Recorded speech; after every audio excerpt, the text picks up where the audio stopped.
வேளாண்மை அறிவியல் கல்லூரியில் பயிலும் 4ஆம் ஆண்டு மாணவிகள். என் பெயர் மு. ஹரிணி. நான் இன்னைக்கு நாங்கள் எதுக்காக வந்திருக்கோம் அப்படின்னு சொன்னீங்கன்னா, உலக தண்ணீர் தினம் நம்ம எல்லாருமே மார்ச் 22 வருஷம் கொண்டாடிட்டு தான் இருக்காங்க.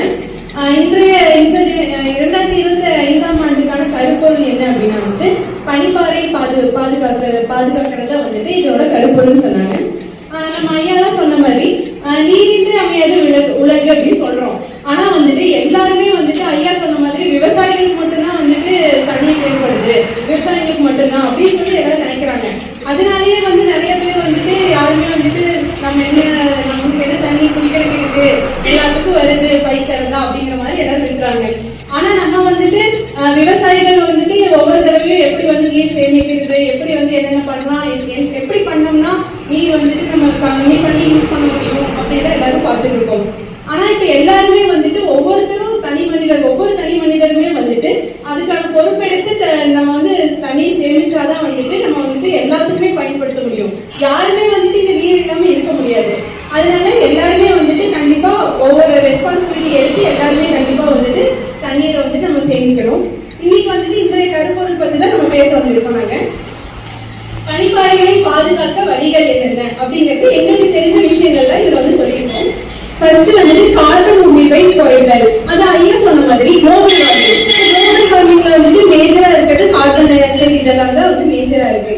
அப்போ அந்த கார்பன் நமக்கு இங்க வெளியே வரும்போது அப்போ இந்த பூமி வெப்பமாகும். வெப்பமாகும் போது என்ன ஆகும், அது இருக்கிற பனிப்பாறைகள்ல உருகி நமக்கு வேஸ்ட் ஆயிடும். அப்போ அந்த மாதிரி கார்பன் கம்மி பண்றதுக்கான வழிகள் மரங்கள் நடலாம். நம்ம அதுக்கப்புறம் நம்ம தொழில்நுட்பங்கள், தொழிற்சாலைகள் அதுக்கப்புறம் வாகனங்கள் யூஸ் பண்றது, இது எல்லாமே நம்ம கம்மி பண்ணோம்னா நமக்கு கார்பன் ரிடக்ஷன் கம்மியாகும். அதே மாதிரி மரங்களை அதிகமாக நடுதல், அஃபாரஸ்டேஷன், ரிஃபாரஸ்டேஷன் சொல்லுவோம்.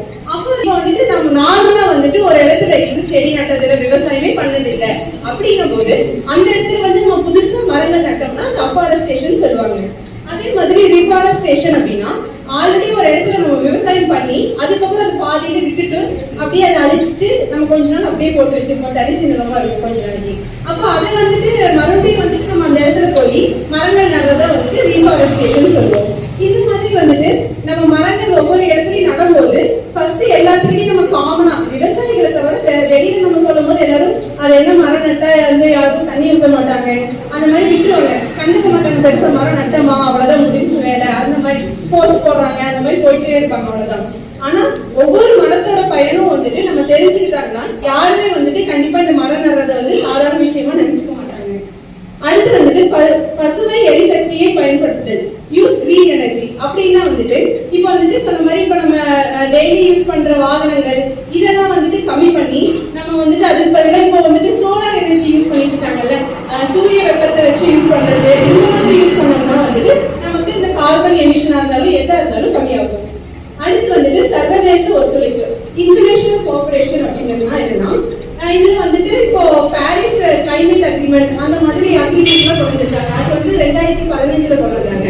அது எதுக்காக அப்படின்னா இந்த குளோபல் வார்மிங் கம்மி பண்றதுக்காக, ஒரு லிமிட் கொண்டு வரக்காக. சுத்தமா நம்மளால டக்குன்னு எடுத்ததே கம்மி பண்ண முடியாது, ஆனா கொஞ்சம் அளவுக்கு கட்டுப்படுத்தி கொண்டு வரக்காக அந்த அக்ரிமெண்ட் கொண்டு வந்தாங்க. அந்த மாதிரி இன்னும் நிறைய அக்ரிமெண்ட்ஸ் எல்லாம் போட்டு நம்ம எல்லா அக்ரிமெண்ட்ஸும் போட்டு அந்த மாதிரி ஃபாலோ பண்ணாங்கன்னா நம்மளால கண்டிப்பா அச்சீவ் பண்ண முடியும் ஒரு லிமிட். அடுத்து பனிப்பாறைகளை பற்றிய விழிப்புணர்வு ஏற்படுத்துதல். இந்த மாதிரி பனிப்பாறைகள் கிடையாது, அது இந்த வருஷம் கருப்பொருள் அதை பத்தி பேசியிருக்கோம். சாதாரணமாவே நிறைய பேருக்கு இன்னுமே அந்த தண்ணீர் எப்படி சேமிக்கிறதா அந்த அருமை யாருமே தெரியறதில்லை. அதனால அது பத்தின விழிப்புணர்வு ஏற்படுத்தலாம், நம்மளால முடிஞ்ச அளவுக்கு பண்ணலாம். அடுத்து கடைசியா பனைப்பு பொருட்களை தவிர்த்தல், பிளாஸ்டிக் வேஸ்ட் பண்றது, பிளாஸ்டிக் யூஸ் பண்றதை ரெடியூஸ் பண்ணலாம். அதுவும் நம்ம எப்பவுமே காணக்கிழமை சொல்லிட்டு வர்றதுதான். ஆனா அது யாருமே பெருசா யாரும் அந்த கவனத்துக்கு கொண்டு வர்றதில்லை.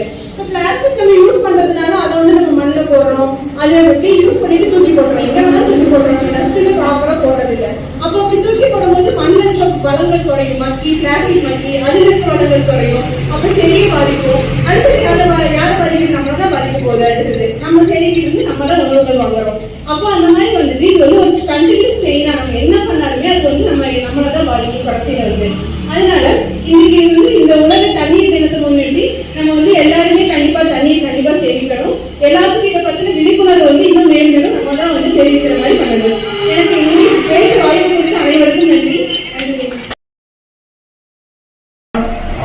தண்ணீரின் மகத்துவத்தை நன்கு அறிவேன்.